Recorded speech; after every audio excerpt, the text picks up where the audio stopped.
TikTok, time to rock. Good evening, good morning, good afternoon to everyone who's watching from all over the world. We're a couple hours early tonight because we've got a bunch of other topics to cover in the coming days.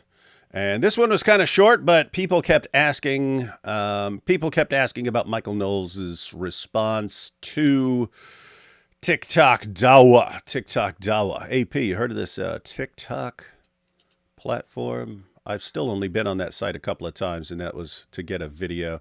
Well, I remember years ago, and everyone was telling me I had to get on TikTok, and I went over and clicked on TikTok, and it was all like teenage girls dancing in bikinis and crap. And I was like, I'm not going on this site. Apparently it's changed since then, and there's other stuff. But when people told me to go on, I had to go on TikTok. That's exactly what it was. No, it hasn't. It hasn't changed. It's not the same thing. Oh, wait, we were live. I thought we were practicing. No. Yeah, so it hasn't changed much, I would say. It's like, I don't know what it is. It's kind of there's a weird thing going on. I'm not sure if it's because it has like a different setting for depending on what demographic you're from, whether you are a man or a woman, or maybe both sides just get it. But you open TikTok and you start getting sucked into girls dancing. And then you have to really like and dislike and save and dismiss things in order to make it break down something for you. But then it's also such a weird system that when you start watching videos like debunking Islam or things like that, it also leads you to people converting to Islam. So it's such a poisonous platform. It's like sounds like pure absolute steaming. Sounds like a steaming pile of garbage. Yes. Indeed. So anyway, guys, we wanted to go through Michael Knowles' video, but later tonight, 8 o'clock p.m., I'll be live with Robert Spencer for This Week in Jihad. So we went a little early so that our European friends can stop whining so much. Oh, we have to stay up so late. Okay, I'll give you a couple hours early tonight. That make you feel better? That make you happy? Yeah. So AP, you know anything about this Michael Knowles guy? I believe I do. Yeah. Was an actor. Used to have acting scenes in strange ways, and then became a comedian, and now he's a political commentator. Is all that true? Yeah. He was an actor? Yeah, you should go and look at his old acting videos. Yeah, or maybe you shouldn't look. I don't know. He needs to change the name Knowles, because if you look at how it's spelled, it looks like it's no less. Yeah, Michael No Less. I'm thinking how lame it would be to use that as a nickname for someone to make fun of them. But if he's around a bunch of nerds in school, that would be Michael No Less. You know less about our chemistry exam than I do. Michael Knowles. Hang on, here we go. He's an American conservative political commentator, YouTuber, author, and media host. He has worked for the Daily Wire since 2016. Ooh. Bedford Hills, blah, blah, blah. Descended from Italian, Sicilian, and Irish immigrants. Nice. I have to say, so I don't really watch these, like the Daily Wire guys very much, but from what I have seen so far from him and with his interactions with others, he's a very nice guy. And Is he? yeah, he's a very nice guy who even when you criticize him is just nice to you, you know. I did a thing in the past where I called them out. The Daily Wire? Yeah, all of them for their refusal to like condemn Andrew Tate in the face of like him being hosted there and so on, and all he did was just Ben Shapiro just blasted him. No, that was long in the past. Michael Knowles blasted him too. What are you even talking about, man? I don't know, this was in the past. You All see, he did in everyone. response You was see, to- AP called them out, and then they all changed their tune pretty quick, like. all he did was respond to me with a video in which he responded to Andrew Tate and called him kind of like a weirdo and pervert and stuff. So In your face. he's In cool. your face. He's cool. Yeah, seems all right. Seems all right. Let's see, though. Let's see. Acting. So, yeah, I looked it up. Acting. Before graduating from Yale University, Knowles participated in 2 web series, Never Do Business with Friends and Survive. Upon graduation, Knowles trained with Win Handman at his acting studio in New York City and appeared in various web series, films, and television shows. It was reported in March 2023 by the Daily Dot that Knowles appeared in the student film House of Shades 2012 as a queer man that seduces another man at a nightclub. Oh, don't let Andrew Tate hear that one. Don't let Andrew Tate hear that one. And let's see, after moving to Los Angeles, he acted in the television pilot of I'm Back and in the television movies Life Coach and Blend In. He also starred as Alejandro in the comedy film Holly Weird. Alejandro. That's funny. All right. So now he is a political commentator. Looking down at personal life, Knowles is a practicing Catholic, and he attends the traditional Latin Mass. Based. Very based, very based, very based. Well, that's... See, why are you mocking him? He's a good guy. He's a cool guy. See? I didn't mock him. You mocked him. You're like, oh, look at his dumb name. No, it sounds like no less. No Come on. less. Come on, grow up, man. Quit making fun of people for their names. I mean, your name is Ridvan. Come on. I know, and I'm not even a van. Yeah. Yeah, I know. All right, we got a couple super chats. Let's take a couple super chats and we'll check out the video. He's going to be responding to Sheikh Uthman Ibn Farouk, a TikTok video, and to Sheikh Asim al-Hakim. So 2 of the best, but that's not saying much if you're talking about Dawah. Dawah's pretty bad all the way down, but those are two of the best, ladies and gentlemen. They're going to be coming with their strongest points and strongest evidences, and Michael Knowles is going to have to react. Here we have from Sarah, me deciding it's better to catch end of stream at 5 a.m. rather than the beginning at 2 and falling asleep midstream. Dawood, let's stream 2 hours earlier. Exactly. Powerful. Now you know. Now you know. Can't wait for Michael Knowles to realize the great prophet's wisdom. The eyes are the leather strap of the anus. Yeah, if he's going to react to clips, someone should have sent him your buddy Daniel Hakikachu defending the eyes are the leather straps of the anus. The eyes are the leather strap of the anus. It'd be funny if Michael Knowles was like, wow, that's so powerful. Now I have to leave Catholicism and become a jihadi. Thank you for starting early-ish midnight here. Would you consider doing a show on women's rights in Islam, given all that is going on in Afghanistan lately? We could. Yes. We could. Definite possibility.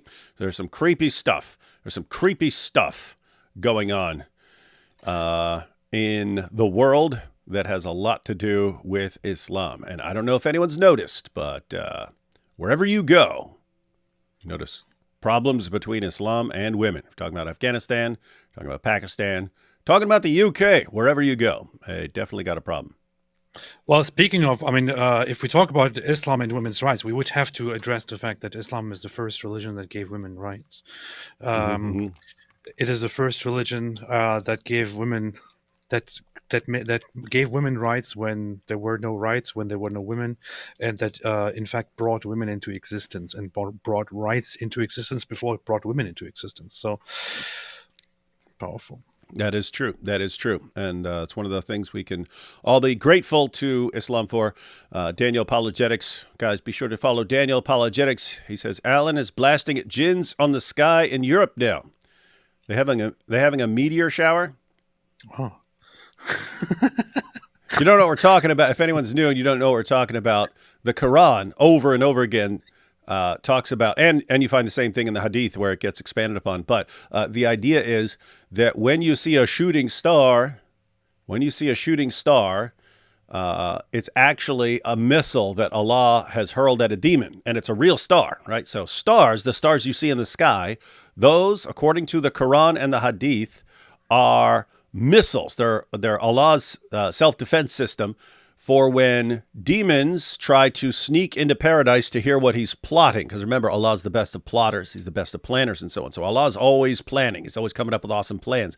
But the demons try to sneak into paradise so that they can hear Allah's plans, and then they run back and they tell soothsayers and false prophets what Allah's plans are, so that the soothsayer or the false prophet can predict the future, and then they'll lead people astray and so on. But sometimes Allah catches them. Sometimes, not always, but sometimes He catches them, right? And they try to sneak in, they try to listen, they hear a little bit of the plan, and then they take off running because Allah turns around and He's like, hey, what's going on over there? Hey, who's that? Hey, you're not supposed to be in here. And then the demon takes off running. So Allah grabs a star. He just grabs a star like, hey, here, Beetlejuice. And He flings it at the demon. And then what you see that as a shooting star shooting across the sky. That's what you see. Guys, everything I just said is Quran and Hadith. It's all correct. It is beautiful and powerful Islamic knowledge, and there is no doubt about it. No doubt about it. This is directly from the Quran, directly Quranic knowledge. Muhammad delivered all of this to us when nobody knew, when people were ignorant and stupid. People didn't even know that. He delivered this to us. He went around, he was sitting there with his companions. He asked them, he said, do you guys know what this is? Like when you see a shooting star, which people colloquially call shooting star, it has nothing to do with stars. He said, do you know what this is?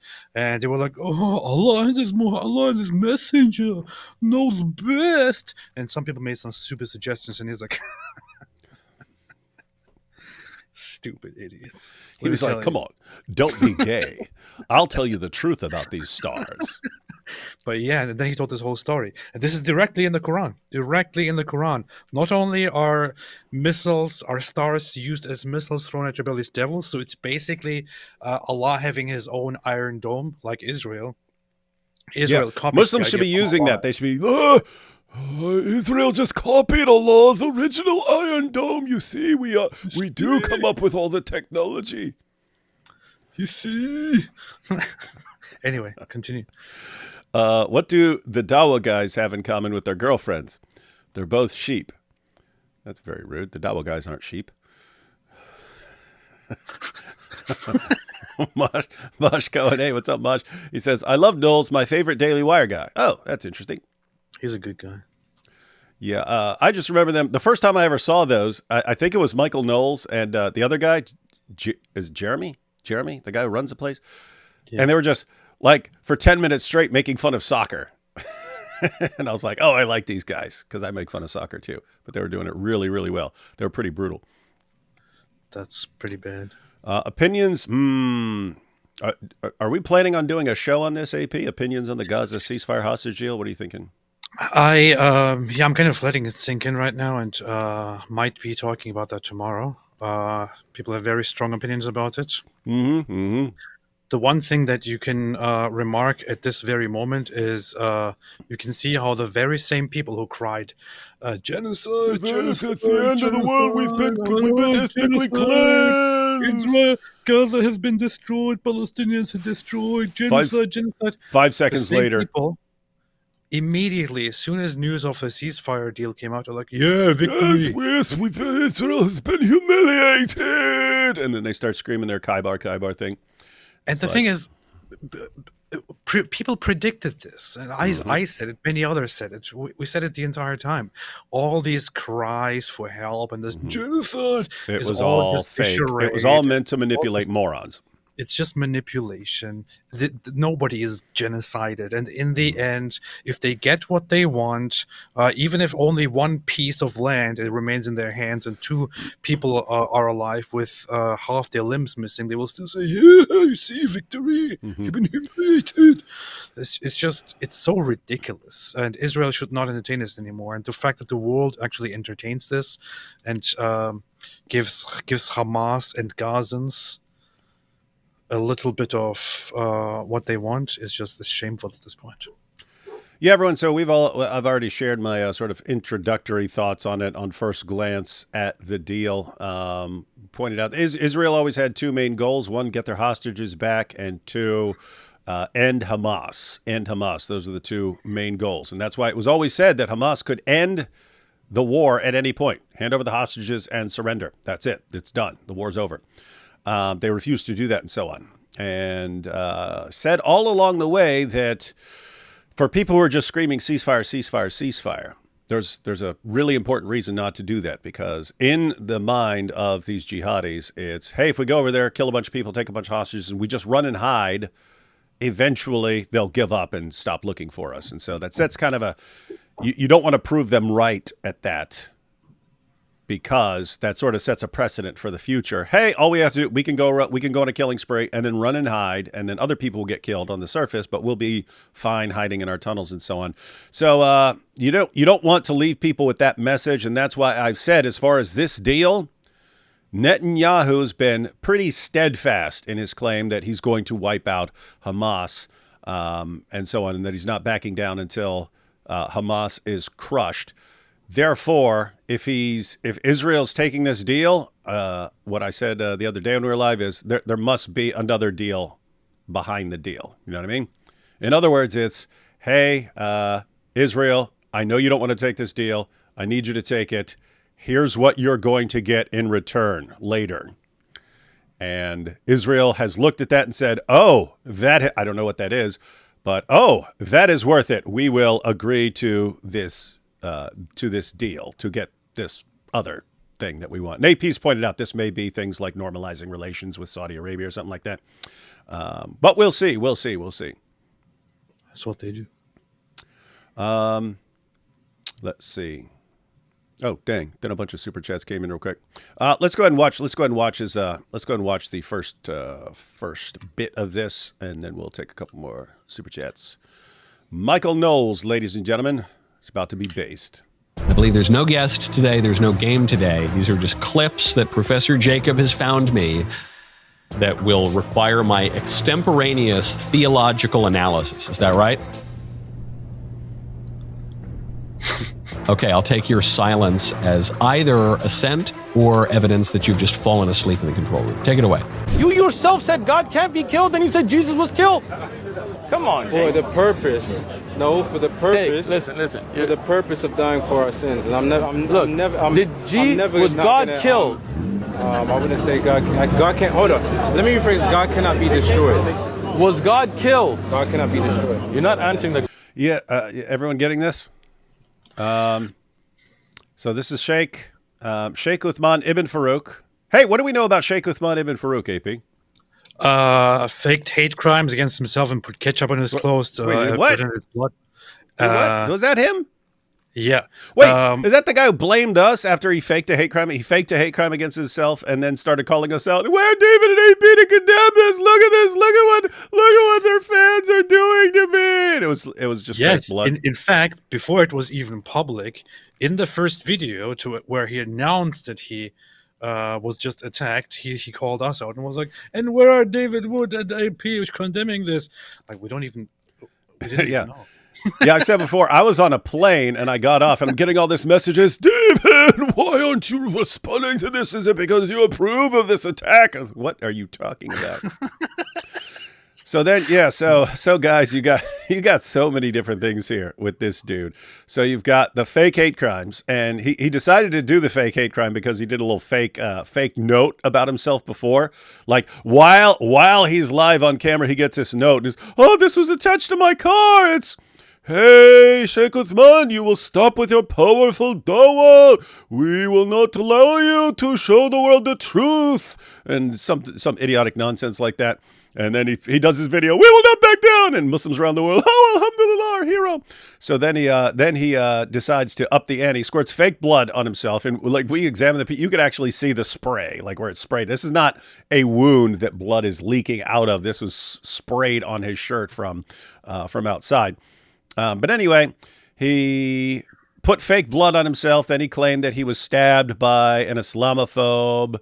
And then the guy was arrested and went to trial and was convicted and sentenced and is in prison now. Only problem is people went and asked the police department, no record of any of this, checked with the courts, the prosecutors. No one has ever heard about any of this. And so apparently the guy who stabbed Sheikh Uthman was some sort of ninja. And they just can't detect him going through the entire system as he's sitting in prison, and just no one knows about him being in prison. So there's that, and then there you go. See, there you go. You claim it's a fake hate crime. You say he faked it, and then you're giving the explanation right there. Apparently, he was a ninja or something. So see, yeah. Sometimes when you see someone in a burqa, it's actually a ninja. Yes. in one of these awesome plots. So that was that. If that wasn't bad enough, then his buddy, one of his Dawah buddies, said, and I think Sheikh Uthman like performed the marriage or something like that. But later on, the guy was like, "Hey, this young, pretty blonde girl, she's talking disrespectfully to me. Can you give her marital advice?" And Sheikh Uthman like, "Sure, I'll talk to her." And then Sheikh Uthman calls his buddy back. "Hey, she's not interested in you anymore. Sorry, bye." And then Sheikh Uthman starts banging her, right? Only problem is she's still married to this dude. They didn't get divorced. So Sheikh Uthman he's committing adultery, zina. And then Sheikh Uthman marries her. And then she's married to both dudes at the same time. This is one of the most powerful da'is on the planet, according to Muslims. But we're not done. We're not even done. But wait, there is more. There's more. Then Jai and DOC did a show about Sheikh Uthman's first wife, so not his new wife that he got from his buddy who sent his wife to Sheikh Uthman for marital counseling before Sheikh Uthman banged her. But his original wife filed court papers like a restraining order, and she's listing all the things he's done, and he's like threatens her with a gun, and he chokes her. He like choked her during sex and stuff like bad, like Andrew Tate type stuff. So anyway, that's the guy you're dealing with here. And guess what, ladies and gentlemen, has any of this? Wait, You're talking. You're talking about a guy who fakes hate crimes against himself for attention to dupe morons who are so gullible that they'll just eat it up. Commits adultery with a Muslim woman who's married to another Muslim who was his Dawah buddy. Is massively abusive towards women and so on. Any of this at all, even slightly bother any of his fans. Well, here's the thing. In Christianity, you have a concept which you call Christ-like. In Islam, you don't really have the concept, but you have something else, which is the Sunnah. And but if you had something like it, you could call it Muhammad-like, and you could argue that Sheikh Uthman is very much Muhammad-like. He is. So. He's being very, very Muhammad-like. Everyone, just remember, Surah 4, verse 34. Wife gets out of line, you smack and beat her into submission until she does what you say. And if you want to know, if you listen to people, no, it just refers to tapping someone lightly with a toothbrush or something. My goodness, read the hadith. Muslims were beating their wives until their skin turned green, and Muhammad would condemn the woman for being a bad wife. Her husband had to beat her. Poor man had to beat you until your skin turned green. You must be a really, really bad wife. Aisha herself in that same hadith, Sahih al-Bukhari, Aisha herself in that same hadith said, "I have not seen any woman suffering as much as the believing women. Look, her skin is greener than her clothes." Talking about this woman who's wearing a green dress, and she said her skin is actually greener than her green dress. And Aisha, the mother of the faithful, Muhammad's wife, who got to see the impact because, I mean, she's born into a pagan environment, and she got to see Islam take over. She got to see the impact Islam had on women. And what did Aisha, the mother of the faithful, who learned Islam from her husband, Muhammad, what did she say about Islam's impact on women? She said, "I've not seen any woman suffering as much as the believing women." She's saying Muslim women had it worse than pagan women, because in Islam, Allah actually gives you everything you need to justify beating women into submission. So that's anyway, that's Sheikh Uthman, and that's why he can act like this and not be in any trouble whatsoever and can be the Dawah hero of the world. And he's bringing up one of the most common objections. You Christians, you believe that Jesus is God. You believe that Jesus died. Therefore, you believe that God died. But God isn't the sort of thing that can die. So your theology makes absolutely no sense. And so apparently this guy had said to Sheikh Uthman, Sheikh Uthman says, "Hey, God, can God die?" Guy says, "No." And then Sheikh Uthman, "Oh, but you're saying Jesus is God. You're saying Jesus, I've got you." And then he's saying, no, let me clarify. God cannot be destroyed. Because keep in mind, when you die, you're not destroyed. Not according to Islam, not according to Christianity. If you die, you continue to exist. Your physical body is killed, but you continue to exist. So the guy fixes what he said, but Uthman keeps rolling with that. Let's go ahead and back this up so we can see this whole thing, and then and then we'll see how Both. Michael responds. Both. We'll see how we respond, and we'll see whose response is better. Yourself said God can't be killed, then you said Jesus was killed. Come on, For Jake. the purpose.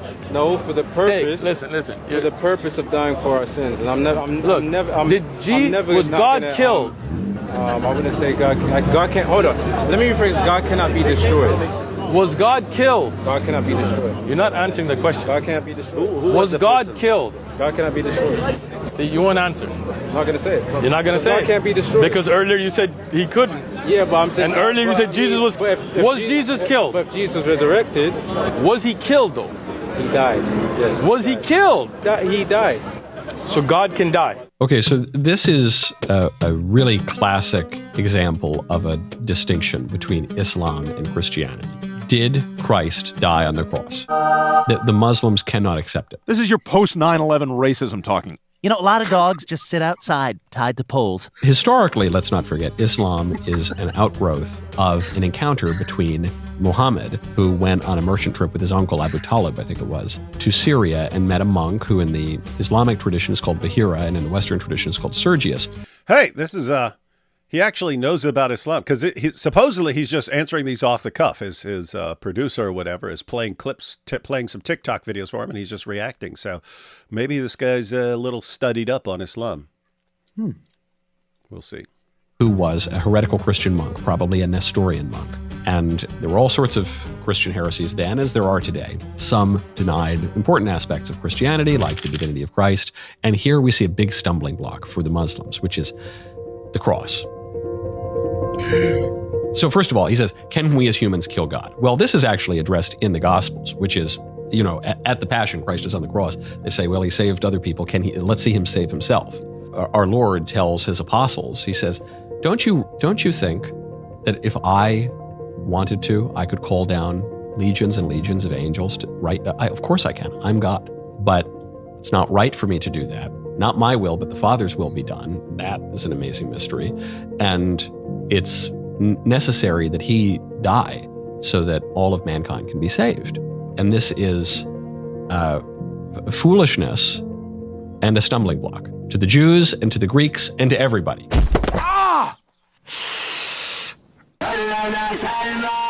This is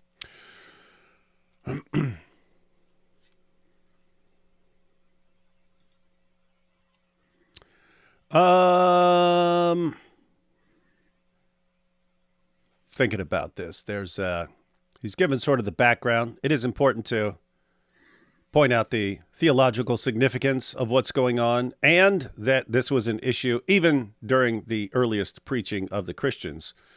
People are objecting to this, but this isn't really going to affect a Muslim. So basically, Michael Knowles here is talking to his Christian audience, saying, "Hey, we're familiar with this. This has been happening a long time. People just don't get this. It's a stumbling block to them. It's a mental stumbling block.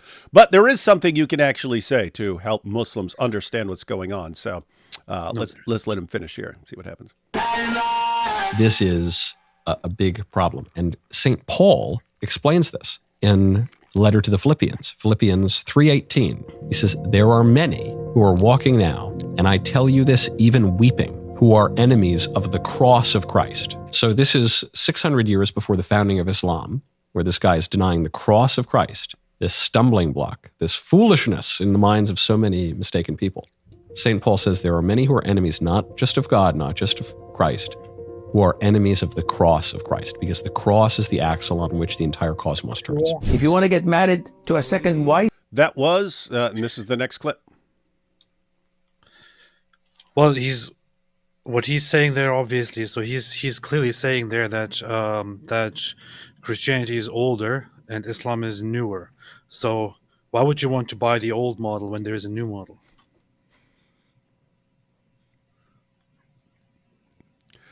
You see. So everyone, so he gave sort of the Christian background and the idea that this has always been a stumbling block for people. Like, what in the world? What are you talking about? He died on the cross for sins and so on. The Muslim objection again, is they're saying your view is incoherent. It's incoherent. They usually think that like there's a contradiction involved. You look at the attributes of God. God is eternal. God doesn't change, and so on. And so, if you say that God died, well, then what? God died. God isn't the kind of thing that dies, right? Biological things like us can die, but God's not the sort of thing that can die. So God, by definition, is something that doesn't die. Yet you believe Jesus is God and Jesus died, and therefore you have an incoherent theology. What's up? Can I say something before you go ahead and explain this? Now, here's the thing: when Michael Knowles, who seems kind of like informed about Islam, almost like a scholar, no less, he says his response that he gives is very much a response aimed at Christians more so than at Muslims. So Muslims will probably not do much with the response that he gave, which is understandable because his audience is a Christian audience or a Western audience that actually gets the point of Christianity much more easily than the Muslim audience. For the Muslim audience, I just want to say a very brief few things as somebody who knows the Muslim mindset from the inside. When Sheikh Uthman comes and talks about how can God die? How can God die? How can God be killed? When he talks about this kind of stuff, this might seem very powerful to you, Muslims. However, this is not an objection that is in any way powerful at all. On the contrary, from Christian, in Christian history, in Christianity, in Christology, and all that, this is very, very, very basic. Stuff like this was not even a big problem, not even controversial, but was in more advanced ways handled 2,000 years ago, or say 1,900 years ago, 1,800 years ago, where you had certain heresies come forth and certain doctrines established to explain aspects of Jesus's crucifixion and resurrection and so on. When Muslim scholars or Muslim debaters come and say, oh, how can God be killed? You believe God died?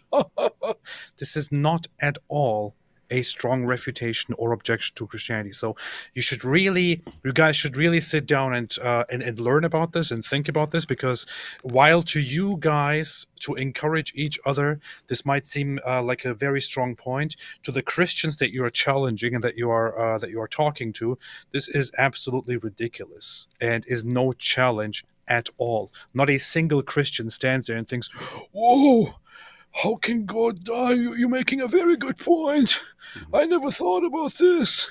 I will have to change. And if you do respond like that, you're probably gullible and dumb and have never studied because 5 God seconds of theology. Die. God doesn't. It's not literally the eternal God that is permanently killed there at this point. It is not God that loses the ability to live. It has a very Christian understanding, which you from a Muslim perspective may not understand. But David, go ahead. All right, a couple of things. So when we would say something like God cannot die, if you ask me, can God die? I would say, like, as God exists eternally and so on, no. But that would be along the same lines as, can God ride a bicycle? Can God ride a bicycle, everyone? Well, as God exists eternally and so on, I would say no. God is like omnipresent and so on. What do you mean? You'd have to be in a physical form to ride a bicycle. So on the one hand, like, as God exists eternally, no, that would not be the sort of being that rides a bicycle. Could God, if he wanted, ride a bicycle? Absolutely, because he could take on a form and ride a bicycle, just like he appears. He appears in the garden to Adam, just like he appears to Abraham. God can take on a form and appear to people. God can do that. Matter of fact, he could do that even according to the Quran. In the Quran, you have the story of the burning bush. The burning bush. This is for all the Muslims who say God can't enter into his creation. No, because that would mean he ceased to be God. What happened in the story of the burning bush in the Quran? You have it in Surah 27, 7 and 9, I think, and then in the following chapter. But Moses is walking, and then he sees the fire, and he goes to check it out, and The fire, voice comes out of the fire and says, blessed is he who is in the fire and those who are around the fire. Moses, I am Allah. So who's in the fire? Allah. And Allah says, blessed is he who is in the fire. So Allah is in a fire. Can Allah enter into his creation? Absolutely. He can enter into creation. He can enter into fire. Apparently, he can't enter into a physical form, not a physical, the form of a physical human being, but he can enter fire for some reason. But anyway, so then they'll modify. And then, of course, you have the hadith where Allah has to descend from the highest heaven to the lowest heaven to hear people's prayers. So Allah's got he's hard of hearing. He can't hear from where he is. So he has to descend. And so they'll modify their explanation when they say Allah, he can't enter into his creation because he will cease to be God. You say, okay, well, here he is multiple times in your sources entering into creation. Oh yeah, but it befits his majesty. So he enters creation in a way that befits his majesty. And so they contradict themselves. Yeah. So what actually happens is you ask a Christian, can God die? What are you talking about? God isn't the kind of thing that dies. And they say, but you believe Jesus? Yeah, okay. Well, you can't leave out the entire incarnation there, namely that the Word became flesh and dwelt among us, took on a body. And here your Muslim friend will have all sorts of problems with this. No, something that is eternal can't take on a physical nature and so on. And then they've already given you everything you need to completely destroy their objection. Because check this out. This is a Quran. This is a Quran, ladies and gentlemen. Think about the speech of Allah. The Quran is supposedly the speech of Allah. It's Allah's eternal speech. And Muslims will tell you that Allah's speech is one of his attributes. His speech is one of his divine attributes. Did he suddenly get that attribute one day? No, that's why they say that the Quran is eternal. It's one of Allah's attributes. It's also eternal. So the Quran is co-eternal with Allah. So that's interesting. The Quran is uncreated. It's uncreated. It's always been there. It's uncreated. It's eternal. Can't be corrupted. Can't be destroyed. So that's a definition of Allah's eternal speech.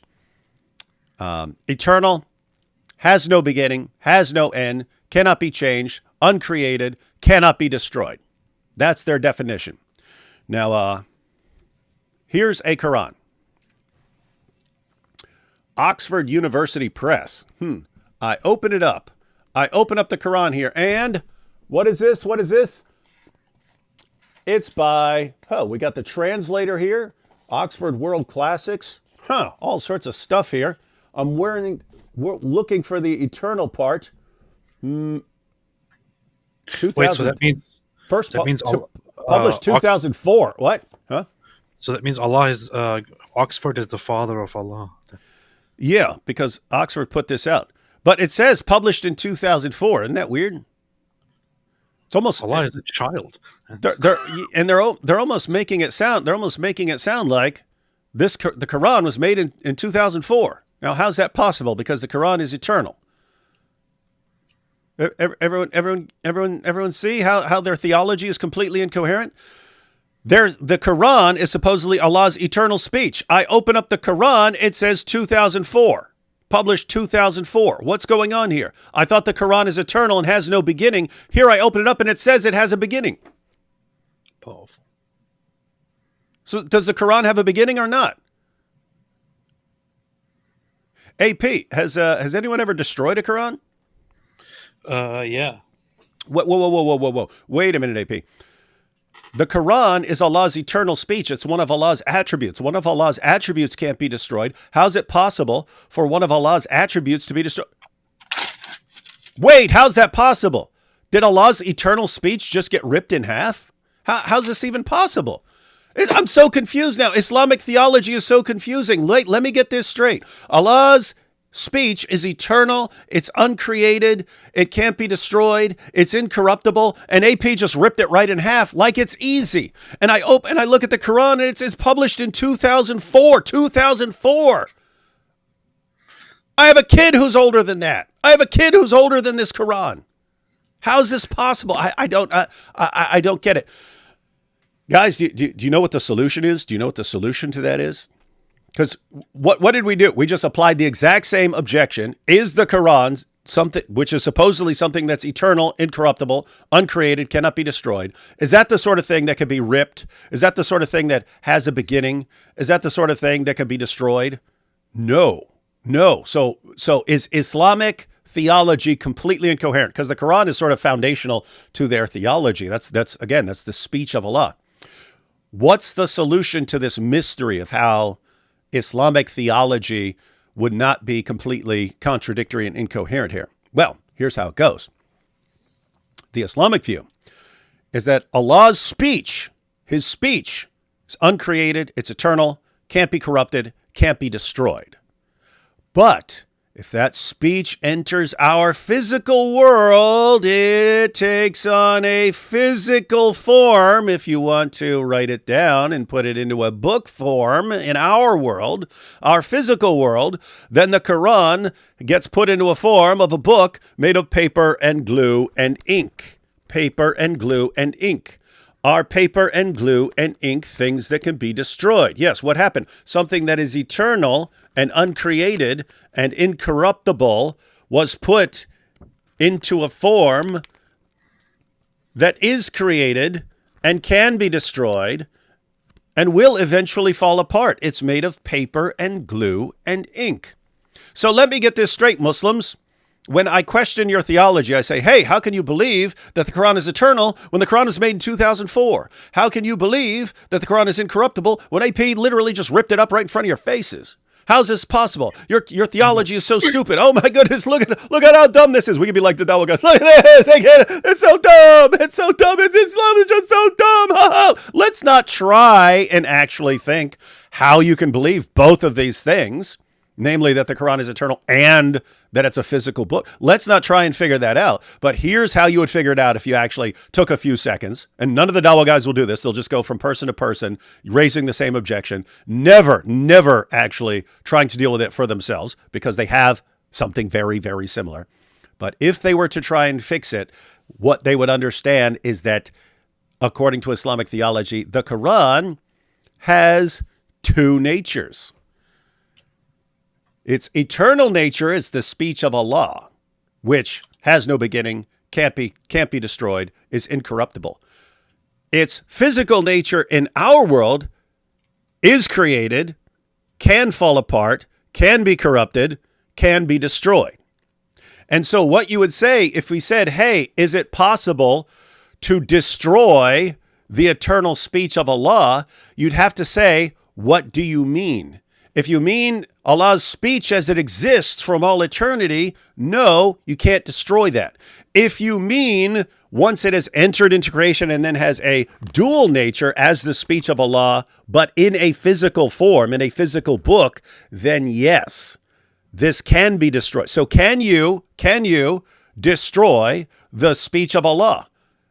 In one sense, in its eternal sense, no, you're not destroying it. In a different sense, yes, absolutely you can if it's taken on a physical form. So Muslims who are complaining, Muslims who are cheering at what Sheikh Uthman just said, yay, squirt more fake blood on yourself, go beat another wife and go bang another guy's wife as well. Those of you who are cheering for Sheikh Uthman, you just cheered for the complete annihilation of your own theology. Because according to you, the Quran has two natures. When a Christian says that Jesus has two natures, that he is the eternal word, that he's the eternal divine son, and so on, that he enters creation, that the word becomes flesh and dwells among us, and therefore, since he has taken on a human nature, he can die, but you wouldn't say that his eternal nature has somehow ceased to exist or be destroyed. You laugh at that and mock that and insult Christians. And yet we can say the exact same thing about your own theology, and you never, ever, ever, ever care, even slightly, that your objections, if you took them seriously, would force you to leave your own religion. And you don't care. Why is that? What is this about your religion? Anyway, what do you guys think about that? Pretty good. Understand, guys? So I gave that response. I've had videos on that and so on, but you got to learn that. Why? If people like Sheikh, if Muslim da'is keep going around using the exact same arguments, And Christians don't just flip this right back on them and say, "Oh, wait, you just said what? Oh, you have a problem with something eternal taking on a physical form that can be killed or something? Oh, well, great. Now you've just congratulations, you're an apostate now, my ex-Muslim friend. Go join the apostate prophet because he's your king." Powerful. Everyone get that? What is there that I just said that any random Christian could not say if he thought through this and knew a little bit about Islam? Anyone could do this. Anyone could do what I just did. So the point is, learn the responses, because if Christians don't, you just give these guys the ability to keep using the same objections over and over and over again. All right, let's take a couple super chats, and then we'll go on to the next clip, which is Sheikh Asim al-Hakim, that awesome pillar of morality and goodness with his perfectly functioning moral compass. You know what's funny? What? I was just checking my my Twitter account, and it seems that I am no longer monetized. I think there was some sort of automatic thing because I was monetized on. You didn't get much for Twitter. Get like. No, I just lost my my verification badge. Apparently, I don't know why.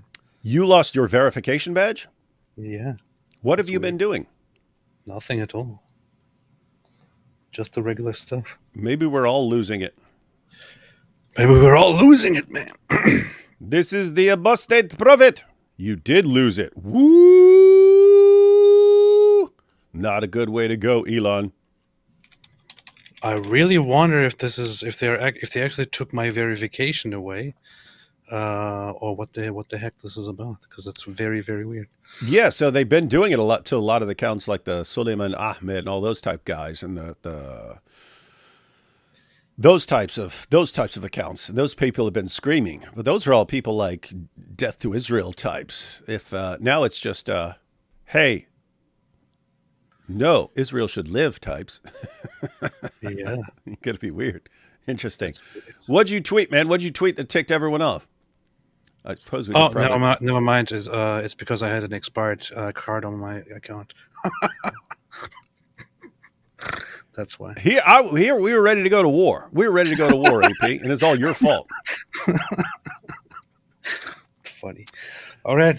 False alarm. We were ready to dial it up. Momo wasn't gay. He just had a gay boyfriend, Diha. Yeah. And it's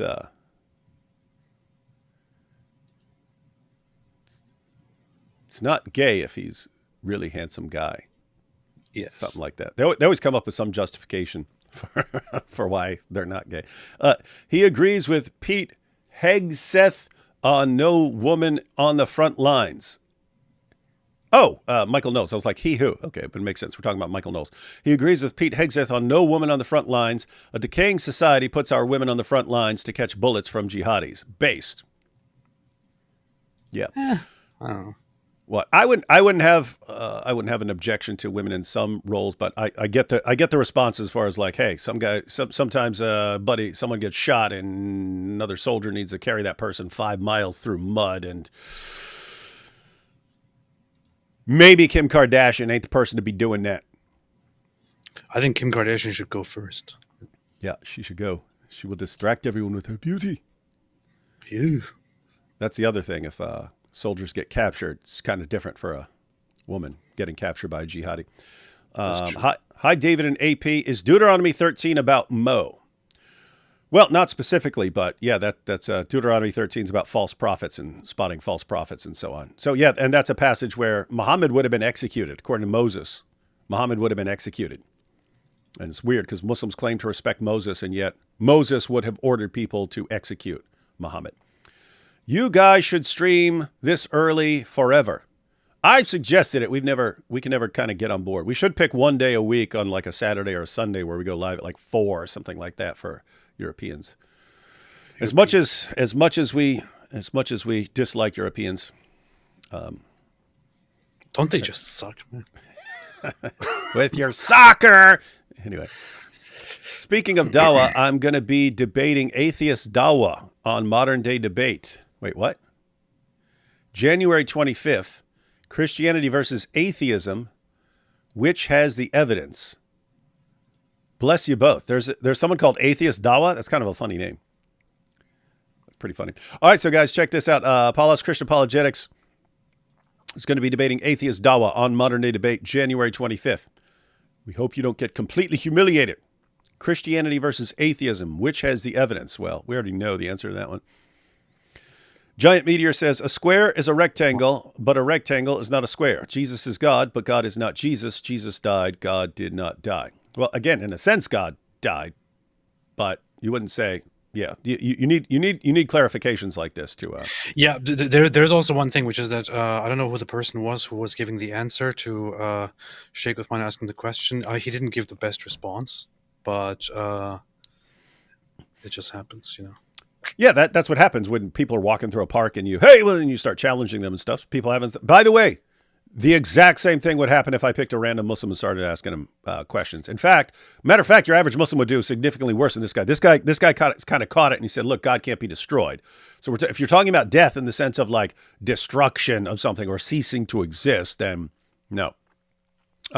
Whereas your average Muslim is walking by, and if he asked me that question and I pointed this out and say, okay, so is the Quran eternal or what? And yes, the Quran is eternal. It's his eternal speech. Really? And then I just open up a Quran. Why does it say 2004 here?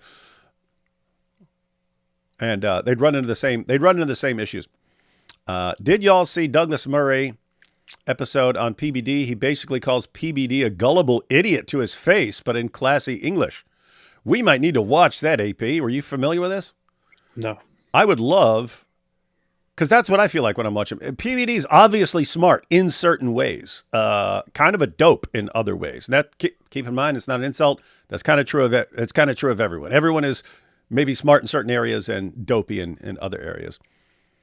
It's funny because I made a post yesterday saying PBD is so bizarre because during the conversation with Wes Huff, he just randomly brings up Andrew Tate, and then some people complain about that. Does it, and I saw in my comment section many people saying, "I noticed that too. PBD is so weird." Such a I don't know, weird conversation that has no depth and all that. So people don't seem to really like PBD's approach. Well, speaking of Andrew Tate, have you heard of this Andrew Tate guy? I hear he's a real great man. Everyone's flocking to him because he's got something that that men need. Men need to be told that they need to bang as many babes as possible and. Or the rapist, go around in Daisy Dukes and get into a bunch of sex trafficking and make the girls work for you while you type messages to guys. See, this is what true masculinity is missing, everyone.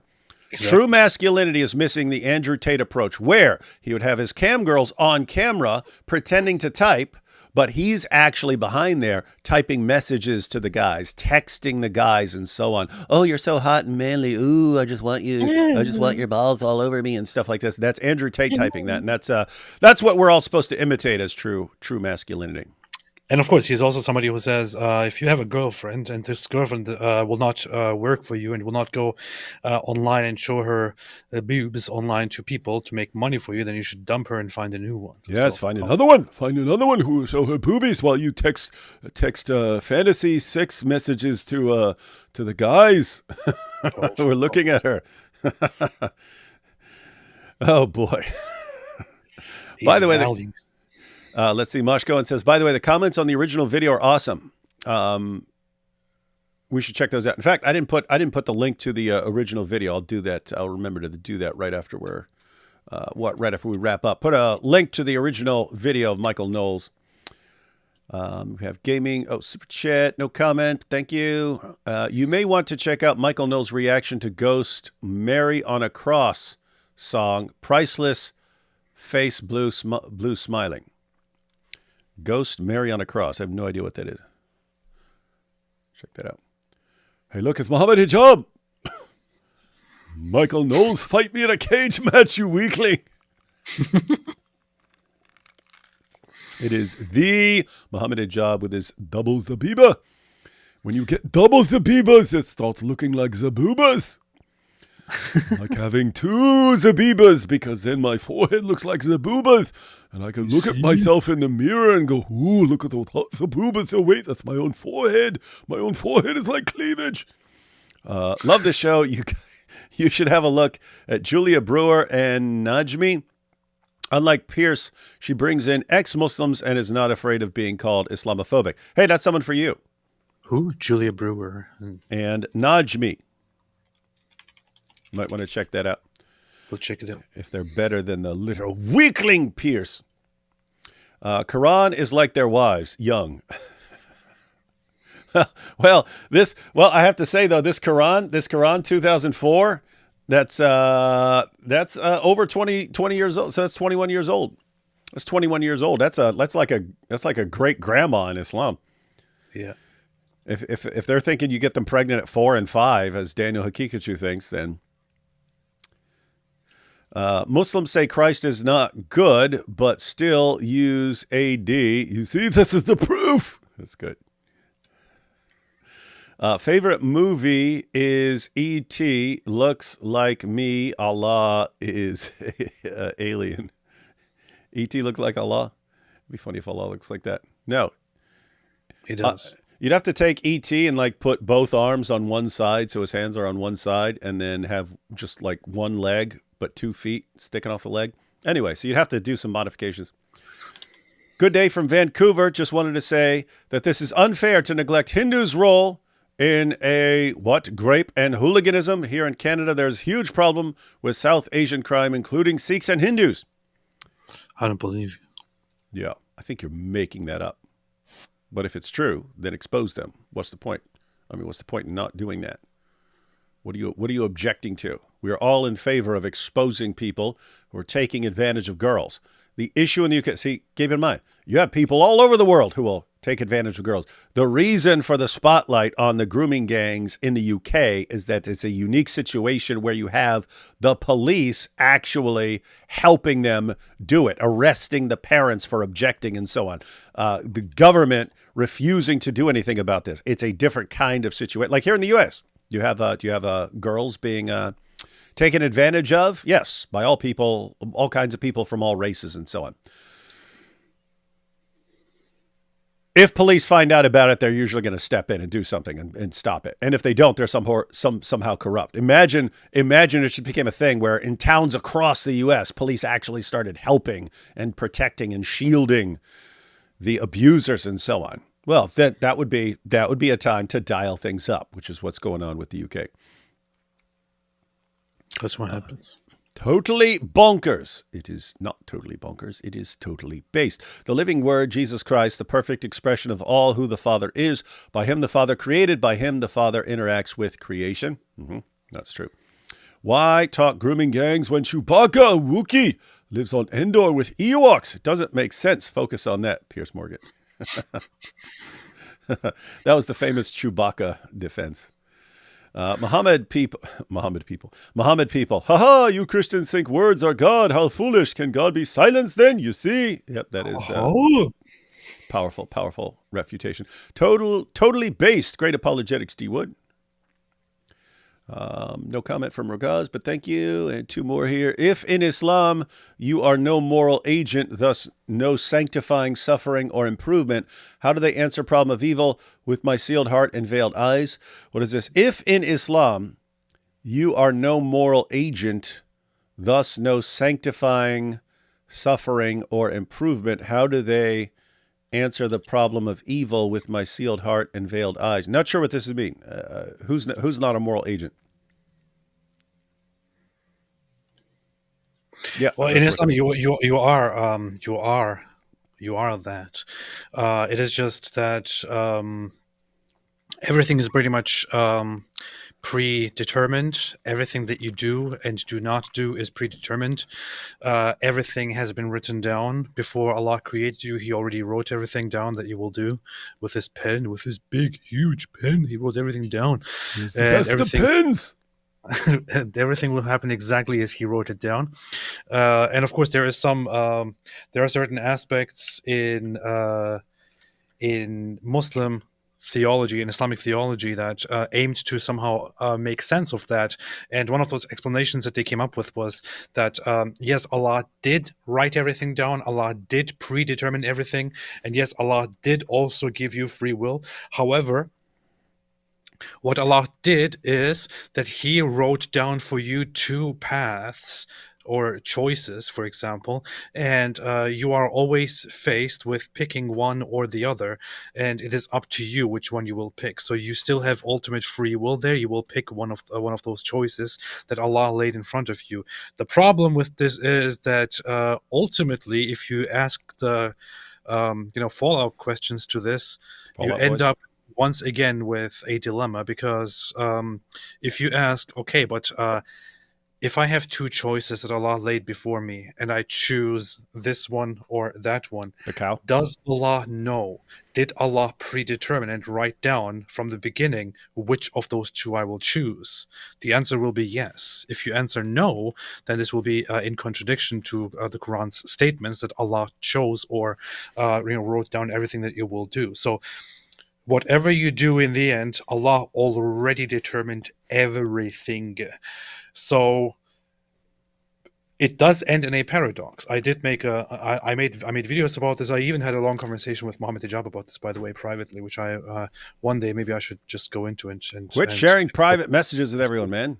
You're gonna walk in, you're gonna get locked up one day and go to prison. People are gonna be like, "Hey, you got snitches on what everyone says behind the scenes." It's not snitching; it's a theological conversation. So That's the worst snitching right there. Now you're snitching about theology. What? There is really no way around this. They make it look like it is all up to the human to decide what he eventually does. However, according to the Quran, it is not your choice. Allah decides whether you want to do something good or not, whether you have the will to believe or not. Allah decides whether you ultimately believe or not. Everything is in the hands of Allah, and He also seals your heart and puts a veil on your eyes if He wants to. However, you are still somehow responsible. You are actually not. It is a stupid, messed up, nonsensical theological system that doesn't have a solution. I'm looking at all these snitching comments. Powerful. Hang on. Let's see. Where the now you snitching on Allah. You see? Because David Woods is stuck in prison mentality. It's true. I think in terms of this, I had this problem when raising kids, right? Because we had two boys. First, we had two boys, and they were young. But one would tell on the other, "Guess what he did? Guess what he did?" And I was like, "What? Did you do that?" And he's like, "Yeah." And I go, "Oh, right. Here's your punishment. Now here's your punishment for snitching on your brother." And so it was always these double punishments and stuff. But yeah, it was as much as I want to know if you're doing something wrong and you need to be corrected, I also want brothers to understand, don't be snitching on each other. Brother.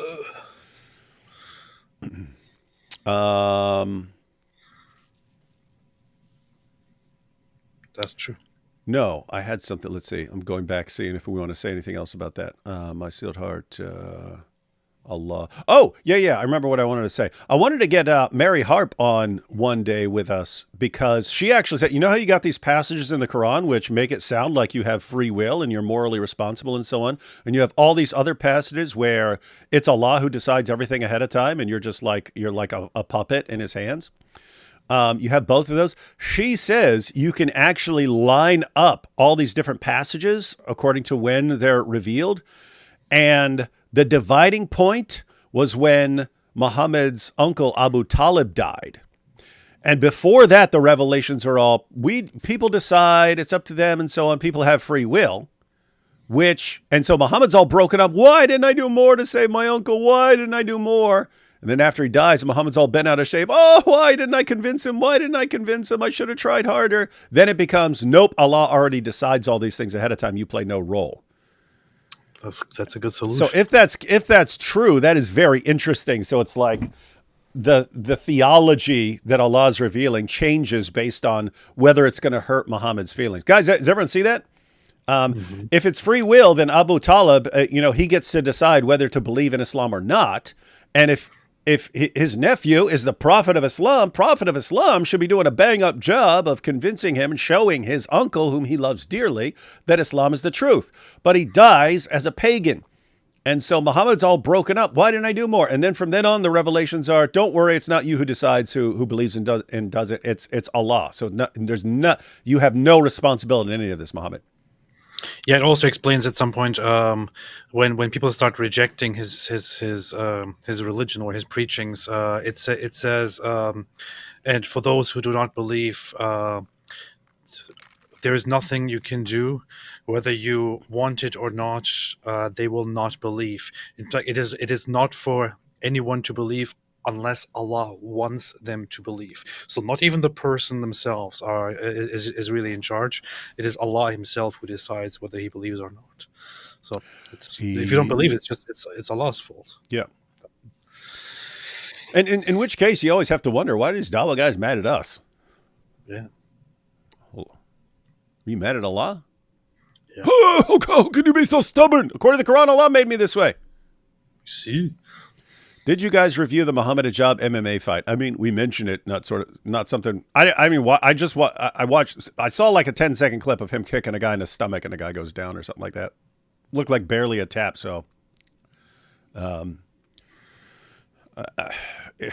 as far as MMA fights go, it's pretty freaking lame. So I'm just I'd rather watch a fight that I'm interested in. That's what I meant a lot. I saw his celebration afterwards, which was like he won the world championship or something. After the guy went down. And now, yes, and you saw the Muslim. Oh, he's the greatest fighter who's ever lived. This is a guy who had to back down from. What was that? That guy's like 58 years old or something like this. That IDF guy who agreed to fight him, and then Hijab. Okay, but you can't use your moves. You can't move your ankle locks and stuff that you always use. Oh, what a crybaby. Shout out to Fisherman's Corner for gifting 20 Apologetics Roadshow memberships. Cool stuff.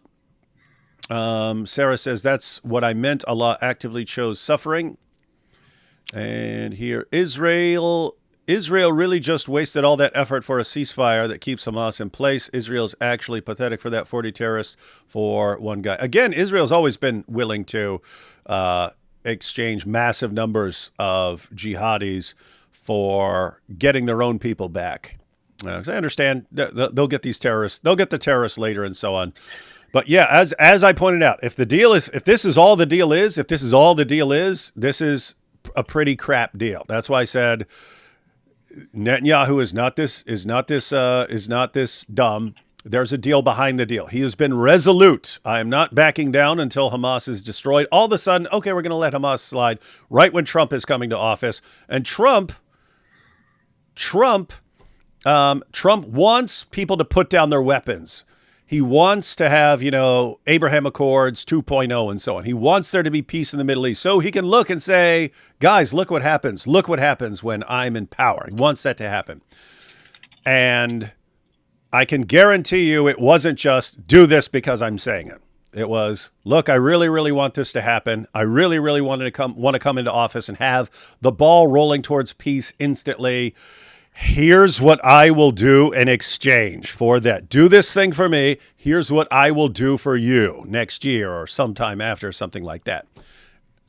And so I guarantee there is a better deal behind the scenes. I can guarantee you that. And you'll be seeing it. You'll be seeing it. Mark my words. With that said, again, I look at this and I say, yes, it is really, really messed up to let Hamas continue to exist after all of this. Because you could have, if you were gonna let them continue to exist, you could have done this 6 months ago. If you could have done a deal like this 6 months ago, and they would have agreed to some version of it. So why all this additional effort and so on? But again, there is another deal behind the scenes. There is an aspect of when nations fight insurgents or guerrilla forces, or just outright terrorist forces that hide in certain places. There is a thing called, I think it's like insurgent calculations or insurgent matter or insurgent possibilities, something like that, which is that if one nation is fighting insurgent forces in a country or in a certain region, it is extremely and immensely difficult for this stronger established nation to actually take out insurgent forces without risking severe destructions and severe losses of their own forces and the civilian population. So, which is why, for example, with the United States in Afghanistan, it was impossible to eradicate the Taliban. With other countries fighting against insurgent forces, against guerrilla forces, it is always almost impossible to eradicate them. They usually get caught in decades of fighting. With Israel, you have they are facing an enemy that has created a whole underground country under the under the Gaza Strip. They created a huge network of tunnels, which they built with. It's like that Jordan humanitarian Peele funds. movie. You see Yeah. that Jordan Peele movie where there's all these tunnels underground? No, but they took like humanitarian aid and fundings, which they all put into creating a huge, vast tunnel network underground under the civilian population. Israel could have gone in and could have annihilated these guys almost, or destroyed them to a much larger extent, but it would have significantly increased the number of deaths among Israeli soldiers and significantly increased civilian casualties, which is something Israel can't gamble with right now. So they took out apparently over half of the Hamas fighters. Hamas is crippled right now, but they still have strategic regions in their hands. It's not ideal, but what are you going to do? No, not ideal. But what everyone should be happy about is that getting the hostages back. So as far as other things, yes, there are other things, and yes, you will still have to deal with Hamas, and there are other things there are other aspects of the deal that suck. It is good for people who've been held for over 15 months now that they'll be coming home. So that is very good. That's what they do. And we'll be very happy for those people. Fisherman's Corner, who gave the membership, says, "My pleasure. You all are awesome. Love you all." Thank you. I skipped my cheese pizza so you could have this. You guys are destroying the demons. Much love. Yeah, this is an awesome start to a year. Awesome start to a year, everyone. AP, totally based explanation. Great work. Thank you. He's always based. He wants to have a Ronald Reagan moment. Absolutely. This is before you were born, AP, but you had Jimmy Carter. Super nice guy. Super nice peanut farmer. And terrorists knew it. Super nice guy. Gonna be super gentle. Wants everyone to live in harmony. So, hey, let's just take a bunch of terrorists. Anyway, then they find out Reagan, whom everyone knew at that point as a cowboy from cowboy movies and stuff. And Reagan's about to take over. All right, release the hostages. Release the hostages. Everyone release the hostages. They did not want to mess with this guy. So, yeah, I think that is actually in Donald Trump's head. He wants it to be known. Right when he's taking power, right when I'm walking, people are so worried about a strong leader that they'll drop their weapons. That's the impression he wants to make when he's walking into the White House. But it kind of sucks that some people have to go along. Some people have to go along with this. But again, one more time. I guarantee you, and you will see in the future, you will see that there was indeed a better deal behind the scenes. What was David before King? Slinger songwriter. We're back to the awful dad jokes. All right, guys, let's go ahead and check out Michael Knowles' second response, which is to our buddy Sheikh Asim al-Hakim. Hey, P, what do you know about Sheikh Asim al-Hakim? He's obviously opposed to my famous three jihads, three different types of jihad, three stages of jihad concept that we all share. According to which the kind of jihad you're waging differs depending on the strength of the Muslim community. What would Sheikh Asim al-Hakim's response be to something like that? That's a good question. I didn't listen to what you just said. Okay, let me repeat myself. I've been saying for years that jihad proceeds in stages. When Muslims are weak and can't hope to win a physical confrontation, they are taught to promote peace. Peace. It's all peace. Let's just be at peace. Then later, when they can fight defensively, they're strong enough to fight defensively, then they tell people to react with violence. And later on, when they're a powerful enough force, then they wage offensive jihad and seek to subjugate the unbelievers. If Sheikh Asim al-Hakim were to see that, how would he brutally insult me to tell me I'm completely wrong about Islam? He would say, Alhamdulillah, you're completely correct. This is exactly what we have been saying. Alhamdulillah. And this is what I have been saying. In fact, I have been saying, I am a little bit surprised because I have been saying that it will probably take 50 years or so to get to that place when we can finally fight the disbelievers and take their wives as slaves again. But maybe with people like you acknowledging this, it will be faster. Yeah, so guys, Sheikh Asim al-Hakim says exactly what I've been saying for years. Says exactly what other people have been saying for years. He tells his followers, we are not strong enough to conquer these guys right now. So focus on strengthening the community, building up our numbers, building up our wealth. And then a few decades down the road, then we'll subjugate them. And then he said, and we're going to go door to door knocking. Hey, convert to Islam, convert to Islam or pay us. And he goes, and if you don't, remember that? He goes, and if you don't, what do you expect us to do? I gave you two good options. That's what he says. Convert or pay us money. Those are the two good options. And if you say no, then you just, you have to go. So that's Sheikh Asim al-Hakim. And Michael Knowles is going to check out one of his TikToks.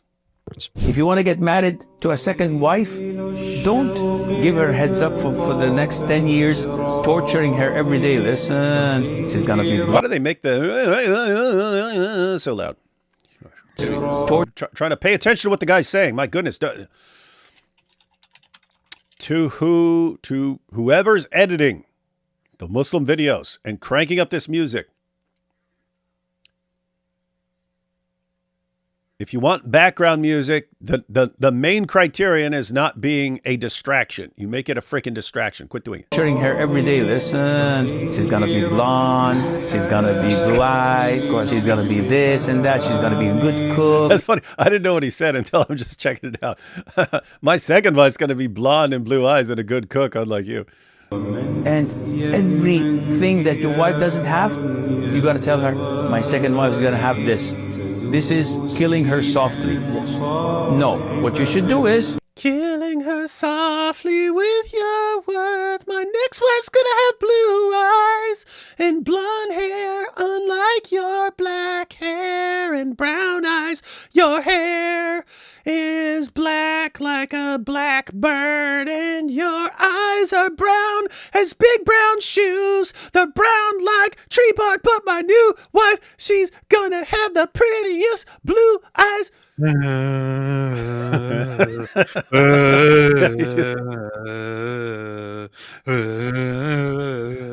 says, this is killing her softly by telling her all these things that you are looking for in a wife, but that she is not.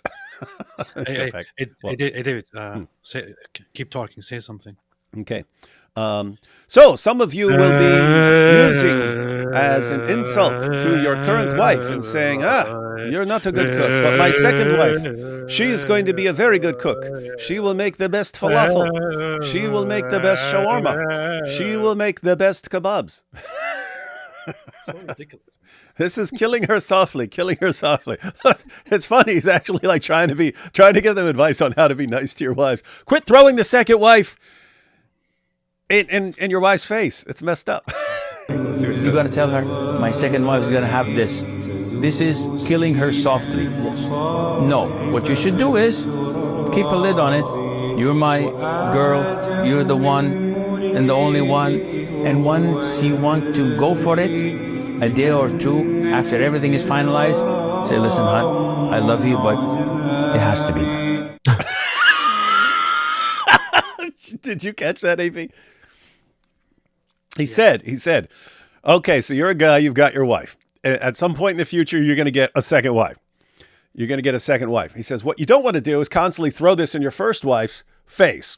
You don't want to throw this in your first wife's face and always be saying, oh, you got black hair, but my second wife, she's going to have pretty blonde hair. Oh, you get boring brown eyes. It looks like mud. My second wife is going to have eyes as blue as the twilight.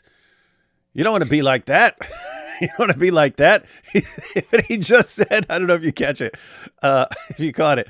He says, no. Just wait. And then when you get your second wife, wait a day or two after everything's finalized and then say, hey, babe, you're my girl. I love you, but I had to do this. And so don't torture her don't torture her as you go along. Just eventually get your wife and then get your second wife and then you've got everything. But you don't need to be throwing this in your first wife's face along the way. So there you go. Baby, I love you, but there is another one that I also want to love. Yeah. But honey, I love you, but you're kind of not enough for me. You're not enough. I need to upgrade. I love you, but I need more love. I wonder if this is how the Italians, like a century ago, would handle their gumars. I mean, it's not like in the old days when a man had a wife and then sort of a second wife. The idea was the gumar is kind of the side girlfriend. Not you. I don't think so. And sometimes with that, maybe then the wife would like shoot you or something, like in one of those gangster movies. Wake up, Henry. Yeah, this doesn't seem. I mean, I guess in a way he's being compassionate to his wife. That's what's funny. Right? He said, "Don't torture her for 10 years. Just when you do see the hot chick, just kind of finalize everything and just tell her like rip it off like a Band-Aid."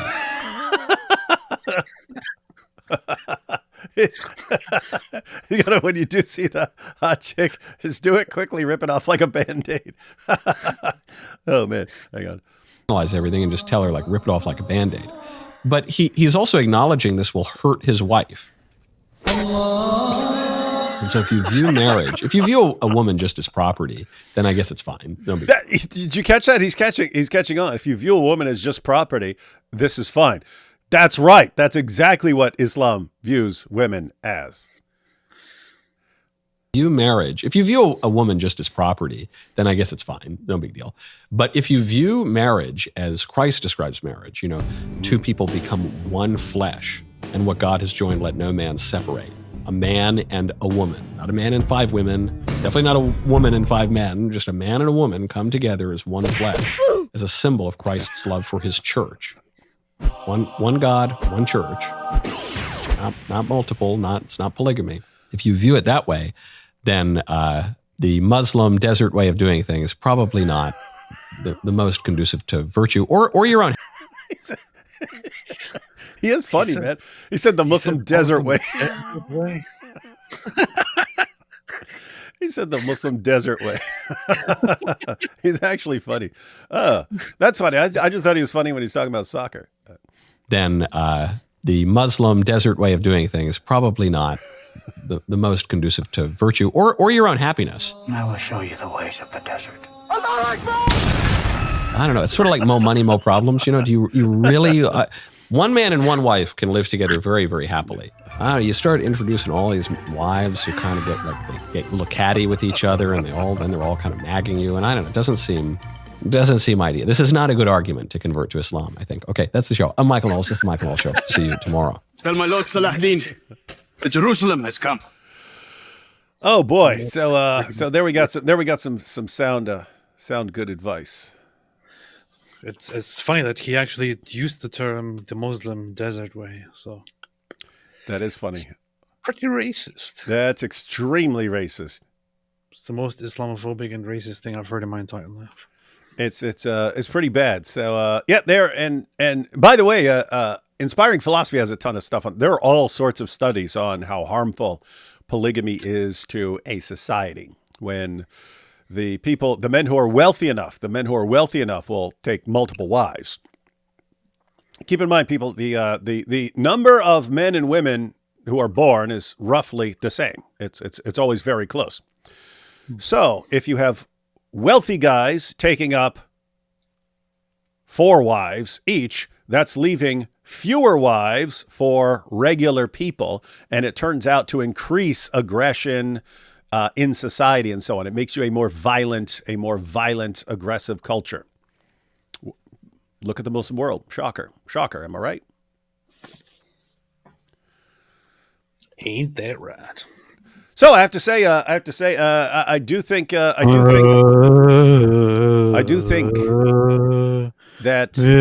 when you're responding to an objection about how God can die, it does help to be able to point out the parallel with the Quran so that a Muslim understands that if he objects to the incarnation of Jesus, that he also has to reject Islam's own theology of the Quran. I think that helps. With that said, I think Michael gave some good responses there. I'd like to see more of that. And guys, keep. I don't normally follow Michael Knowles, but if you see more of him responding to TikTok Dawah videos, be interested in watching those because the more people responding, the better. What are you laughing at? You laughing at? I thought we had good teamwork there, man. We had good teamwork for some, especially for Muslims watching, right? If Muslims are watching, they wouldn't be able to pay attention if I'm just speaking. They need to hear the Somebody dying on the side while you're talking. You gotta have it. You gotta have it, man. Gotta have it. Yeah. D Wood's kids tell their truth, and then read Edgar Allan Poe. You said I thought it was A.I. Poe. That didn't make any sense. And then read Edgar Allan Poe's The Telltale Heart and bet with your wife on how long it's going to take for one to break. Confessions best. Telltale Heart, is that the one where there's like a heart under the floorboard and it's like it's still beating and it's driving him crazy and stuff, but he's actually just crazy? I remember reading it in high school. But that was a long time ago. You're talking like early 90s. I think that's what that one's about. I remember The Raven really well. I think Telltale Heart was something was under the floorboards and something with a heart and it just kept beating. 2025 is the official death of Dawah, mark my word. It's going to be a bad year for Dawah. And AP, you know what? Here, this is kind of messed up. But when I'm looking at this somewhat messed up deal. Again, we don't know what the deal behind the deal is. Time will tell that. You will see in the near future what happens in the Middle East that is actually part of this deal that we don't know about and was the incentive for Israel to agree. But right now at this moment when people are screaming, you see, we're very strong. 60% of our buildings have been destroyed, but we proclaim victory. You see, we've defeated them. There's a part of me that likes that they're screaming and cheering right now, just because I know what a devastating year this is going to be. It reminds me of last year when they had nothing but losses forever, and then they took out the entire Hezbollah leadership and blew off the testicles of thousands of jihadis, and then they're begging for a ceasefire, and Israel grants them a ceasefire, and then they go, you see, we won, we're very strong. It's getting pathetic, but it's kind of funny that you can have like 50 losses and then something that's not even a win, but you'll call it a win just to feel good. I don't know. I kind of like that. I kind of think it's funny. And I think it's kind of good that here in January, they got something they're going to cheer for because we know what the rest of the year is going to be like. Not going to be pretty. It's going to be a big L, I think. Yep. You have a very wise advice. Wait a minute. If Allah's speech is unchanging and Allah's speech is in the shape of an L, then Allah has been taking an L for all eternity. This is the uncreated L of Allah. Wait, but there's two L's in Allah. This is the uncreated L, you see. Notice there's two L's in Allah, but no win. This is the proof. You see? We have some advice from Sheikh Asim al-Hakim. Don't kill her softly. Kill her quickly. This is called killing her softly. Do not kill her softly. Kill her quickly. When you get new pretty wife. Do Muslims claim to be part of the Abraham covenant? Yes, they say that it's through Ishmael. My second wife isn't listening to me. I'm going to fight her in MMA, but she is afraid. that's how things probably go with these guys. Honey, I don't want to do that. Shut up. Why don't you face me in the octagon? Oh, you know you will be humiliated. Yeah, let's see you, you little weakling. You little weakling. Powerful. Daily Wire. Don't give a damn anymore. I love it. Yeah. I know. It is pretty funny. I do like that kind of response. That's sort of this desert approach.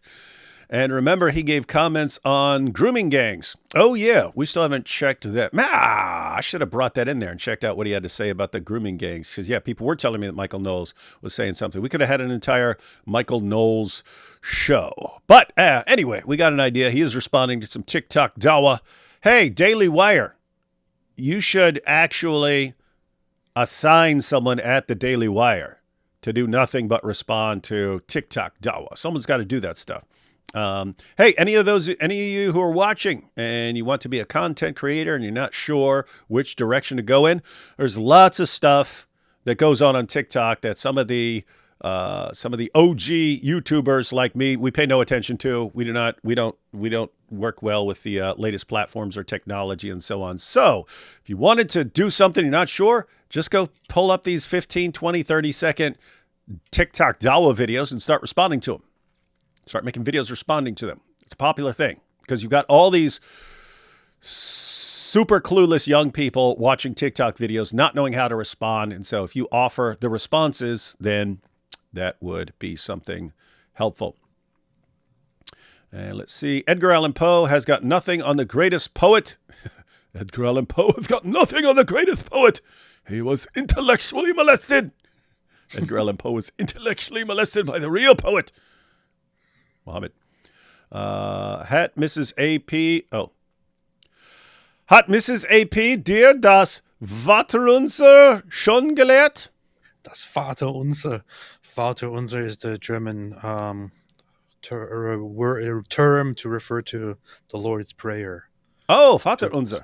Huh, I did not know that. Like Our Father. Whoa. Oh, yeah, it makes sense. It makes sense now. Oh, they call it the Our Father instead of the Lord's Prayer. Yeah. That makes sense. It's powerful. So did you answer ja to that? I actually kind of almost, I think I learned it myself. I think I know it already. Look at him looking up at his screen while typing into I think Wikipedia. I'm not going to say it, but I think I know it from You want to say it because we're all going to clip it and show it everywhere. You see, AP is reciting the Lord's Prayer. That's specifically why I don't want to say it. But what about in German? Do you know it in German? No, actually not. No. Unser Vater. Vater unser. Something. All right, everyone. So, wanted to do a short show going through that. People wanted us to take a look at it. Again, hope the Daily Wire ends up doing some more TikTok Dawah responses. I will be live again on Robert Spencer's channel in about 27 minutes. About 27 minutes for This Week in Jihad. This Week in Jihad should be super dope and super based. As far as me and AP, I don't think we have any firm plans on what we're doing for the next couple of days, but people should keep their eyes out, right? Yeah, I think we will be live tomorrow. Pretty much sure that we will be live tomorrow. Yeah, and we might be talking about some interesting things, man. Interesting things. Interesting, super dope stuff, ladies and gentlemen. And be sure to check us out on Twitter if you're there, because we've been having a blast. We've been having some serious fun over on Twitter. Hey, hang on. Matter of fact, before we sign out, see, AP, you're better at Twitter than I am. You're better at Twitter, so you keep posting these things that take off. Whereas for me, when something starts taking off, it's kind of weird. But for you, it happens all the time. But let me see. I just posted something that took off for some reason. Oh yeah, I said. Okay, yeah, it was about the grooming gang thing in the UK, but 1.2 million views. That was interesting to me. That because again, this happens to you pretty regularly, but my stuff normally doesn't take off like that. But 1.2 million views. On a tweet from a couple of days Really? ago. No, that was a tweet from yesterday. That was a tweet from yesterday morning, man. 1.2 million views in a day and a half. Pretty cool. Pretty cool. You're on Twitter? Yep. Yeah. So anyway, guys, the point there is everyone's got a role to play. If you're making content, make good content. Keep getting better at making content. If you're not making content, you can still learn a point, learn an important hadith, get an important hadith down, get an important Quran verse down. If you're doing apologetics, get an important Bible verse down, and so on, and just keep sharing that. If 1,000 people share one interesting point and each of those 1,000 people share it with one person, that's another 1,000 people who have caught on. It is very easy to multiply and amplify your effectiveness. So be doing that. And if you're not doing any of that, you just share other people's stuff. You see a video you like, share that thing. You see a tweet you like, share that. A Facebook post, share that. These are good times for sharing information rapidly. What are you saying? I see how it took off. I mean, you usually don't tweet stuff like this. You usually just tweet like meme format or quoting people and putting a clown emoji. This one is actually really good. The weirdest thing about the Pakistani rape gangs is hey, what are you doing? Saying all this mean stuff. They are superior to the non-Muslims around them. Islam somehow convinces serial gang rapists and pedophiles. It does. It's weird, man. Who immigrated to another country and sell kebabs and shawarma, that they're better than everyone else simply because they mindlessly obey the ramblings of an illiterate 7th century Arabian caravan robber who arped a prepubescent girl. And we're supposed to believe this repulsive nonsense is from God. Hey, you know why I normally don't post stuff like that? Because in my mind, it's always like once you go beyond the characters and people are going to have to click on it, then it's like people aren't going to click on it, so you're not even going to finish your thought, right? But obviously people did click on it. You know what's funny? I see some people responding to you positively in agreement in your comment section, like Lucy Brown. Lucy Brown is somebody that I have been following for quite a while because she's one of those people who are actively posting about Andrew Tate as well. I remember quite a while ago, maybe half a year ago or so, she would say that she doesn't think Islam is a problem, and she would refuse to actually say something against Islam. But now she posts in agreement here, so maybe something changed her mind. And some people change their minds online. You see? People change. You see that, guys? And when people are changing their minds, it's usually changing their minds in our direction. Powerful. AP knows the Lord's Prayer. You see, he's a Christian. Yes. See. Oh, here's how it goes in German. Wait a minute.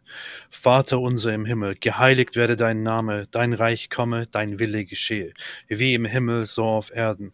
Unser tägliches Brot gib uns heute und vergib uns unsere Schuld, wie auch wir vergeben unseren Schuldigern. Und führe uns nicht in Versuchung, sondern erlöse uns von dem Bösen.